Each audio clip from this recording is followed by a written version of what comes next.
Ciao, nel video di oggi vi voglio parlare di un certo tipo di accompagnamenti, in particolare di quelli estremamente limpidi, puliti, trasparenti, dolci, che sembrano la cosa più semplice del mondo e certamente semplici lo sono, ma facili no.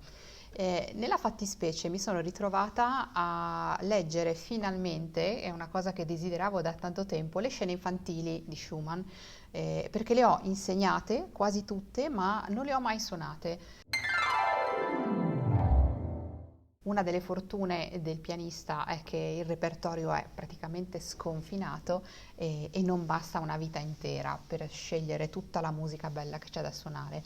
Concretamente mi sono trovata a suonare la prima, che è una delle più belle secondo me, con questo accompagnamento che sembra estremamente semplice e da un certo punto di vista appunto semplice lo è certamente, no?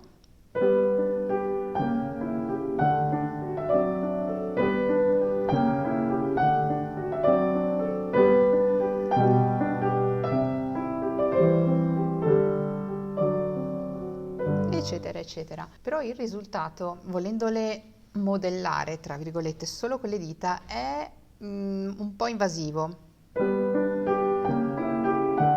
Adesso non parlo solamente dell'eventuale errore di appesantire troppo il pollice,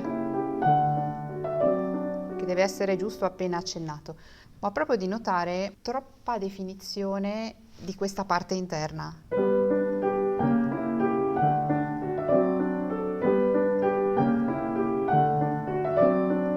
E questa è una cosa che succede molto facilmente se utilizzo solo ed esclusivamente la leva piccolina del dito, mentre invece posso provare, è quello che io ho sperimentato in questi giorni, a creare proprio un movimento che sia più lungo, anche il movimento, che sia pensato per tutte e tre le note e poi successivamente, ovviamente, per varie battute consecutive. Cosa intendo con questo? Intendo che l'azione del dito è veramente quasi nulla e invece partecipa un po' di più tutto il sistema.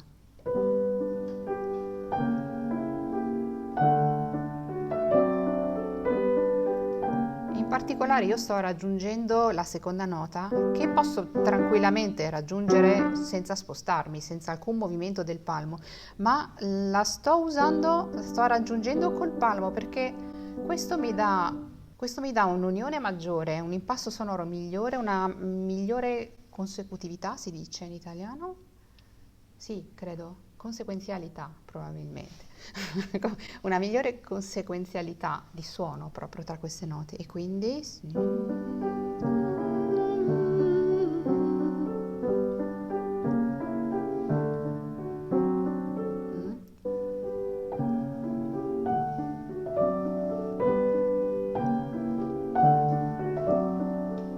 in questa maniera ho più controllo di tutto il fraseggio generale e del suono di quella parte di terzine e ho anche la giusta definizione, non eccessiva come quella che mi dà solamente il dito e neanche la mancanza di controllo che mi dà per esempio non mantenere ben connesse le prime due note. Pensare in questa maniera, soprattutto i primi due suoni, questi, quelli che corrispondono con l'inizio della terzina, mi permette proprio non solo di eliminare il problema di eventualmente non farli scendere insieme, ma anche di regolare meglio eventualmente i suoni. Posso decidere di evidenziare magari un po' di più la parte del basso la seconda volta o la prima, a seconda di come voglio gestire le tensioni, le distensioni e questo mi permette come diretta conseguenza di liberare la parte superiore da qualsiasi tensione. Insomma, è un po' come se avessi non due dita che suonano sol si, do si, re la, eccetera, ma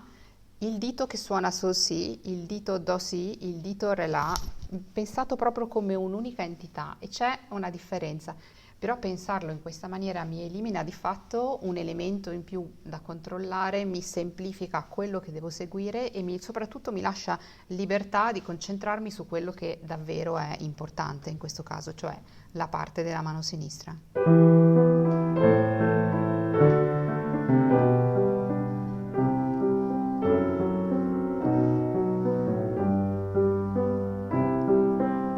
Eccetera, eccetera, eccetera. Ecco, ora una piccola riflessione sul fatto che a volte ci preoccupiamo di troppe cose perché non mettiamo insieme proprio anche fisicamente quello che dovrebbe essere pensato insieme. Mi piacerebbe in effetti andare avanti su queste scene infantili perché sono una meraviglia dietro l'altra e sono davvero talmente ben concepite, talmente chiare e talmente criptiche a volte in un altro senso ovviamente, ma dal punto di vista della scrittura sono estremamente chiare.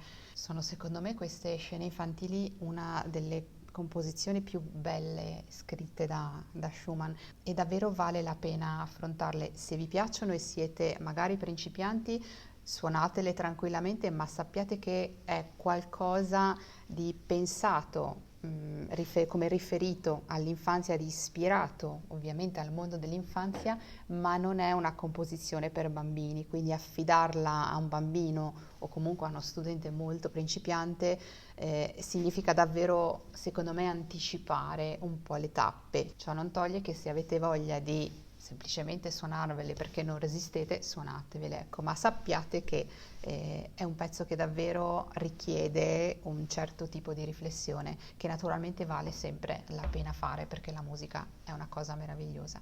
Io vi saluto qui e ci vediamo al prossimo video.